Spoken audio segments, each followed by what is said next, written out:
Hi, I'm Dave Tubby, the minister of Heaton Baptist Church. On Monday of this week, my phone died, and it transpired that it's really difficult to get hold of anybody to help you sort out technology in this time of pandemic. I couldn't get hold of anybody in any call centres, and it was online sporadic support that actually enabled me to get the phone up and running again finally this afternoon. It took 48 hours, and it was 48 hours which was quite panicky, quite difficult to kind of get used to. Normally, my phone is going fairly regularly, as I'm sure most of yours do as well.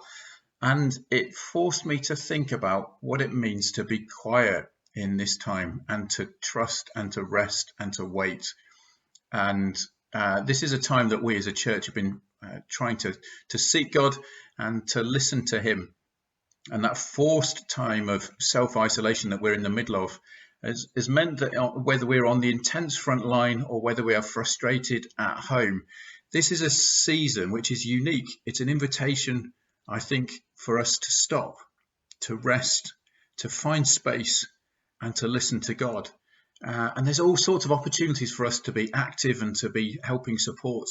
And these are all good things. But I wonder whether there is something that God is saying to us through this time, where He is inviting us to listen and to wait on Him. The cry of the human heart is to know the peace of God. And whether we have questions about everything that's going on right now, whether we have questions about why maybe is God allowing this to happen, what is God saying to me through this time, what does it mean for me to recharge and listen to God in this space? These are all questions that are important for us to wrestle with. But you look to the Bible, you look to Jesus, and when He found things difficult, when He was wrestling with stuff in the Garden of Gethsemane, particularly poignant for us this week, and when He was struggling with the pressures of people constantly wanting His attention, He withdrew. He spent time listening and waiting on God. You look through all of the Old Testament and you see Daniel withdrawing to pray and to listen to God. You see David and Ezra and countless other people doing that. Jonah went to extreme measures to self-isolate into the bottom of a fish, didn't he? Before he found himself on his knees praying before God. And I pray that we don't actually involve ourselves into such an extreme scenario. But this is a time, I think, where we're reminded to look to Christ, to stop, and in the stuff that we're finding difficult, to listen to God, to carve out space if we need to do that, to let God speak, and not to panic or to seek purpose in being busy, or seek purpose in the things that we would normally want to be doing, or seek purpose in the feeling needed from people ringing us or texting us. This is a time for us to look after ourselves. This is a time for us to recharge. This is a kind of a forced time for our relationship with God to look and to feel different. Maybe this is a space that God is using for us to reset our relationship with Him.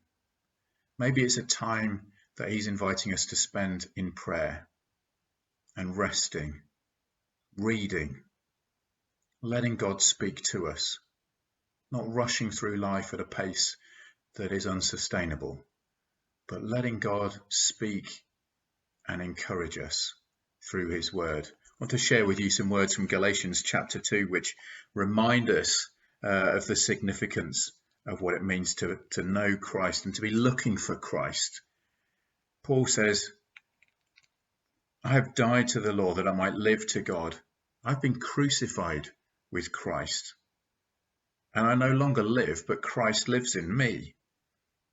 The life I now live in the flesh, I live by faith in the Son of God, who loved me and gave Himself for me.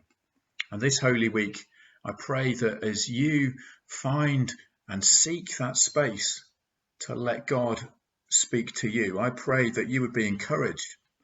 I pray that you would let God reassure you. I pray that you would know the reality of Christ living in you, not the reality of you seeking busyness or value or importance in other things, but actually in the time that we're in now, this would be a time for your relationship with God to flourish. And as we look to Easter Sunday and all the significance that that brings, that we would know the resurrection, joy, and new life from God as a result. Whatever this week looks like for you, and as we look forward to Easter Sunday, I pray that you would be blessed and encouraged by this time and the opportunity to rest and seek God.